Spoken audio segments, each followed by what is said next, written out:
মহারানী চন্দ্রবানুর বিয়ের প্রয়োজন এসেছে। মহারাজ ধনপতি রাজার সাথে এতে তোমার মতামত কি?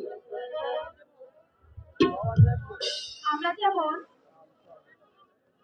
আপনার যে মত আমারও সেই মত মহারাজ। মহারাজ আমার চন্দ্রাবতী তো মতামত থাকতে পারে। তুমি ঠিকই বলেছ রানী।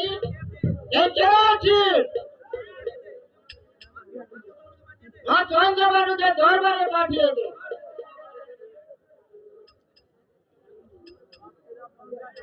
আমাকে কেন রেখেছেন পিতা?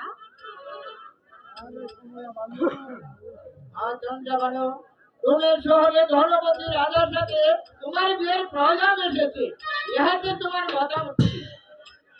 আপনার যে মত আমারও সেই মত পিতা, কিন্তু আমার একটি শর্ত আছে।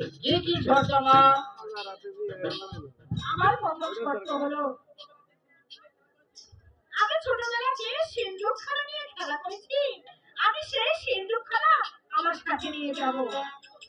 আর আমার দ্বিতীয় শর্ত হলো আমি যে মহলে থাকবো সেই মহলে যে ওই জঙ্গলের ব্যবস্থা করে দিতে হবে। যে প্রবেশ করবে ওই জঙ্গলে বাড়ি দিয়ে তারপর প্রবেশ করবে। এই শর্ত যদি মেনে নেয় তাহলে আমি বিয়েতে রাজি আছি, আর এই শর্ত যদি না মানে তাহলে আমি বিয়ে করবো না পিতা। তুমি মা চন্দ্রবানুকে নিয়ে অন্তঃপুরে গমন করো। মহারাজ আমি তাই করছি। চলো মহারাজ।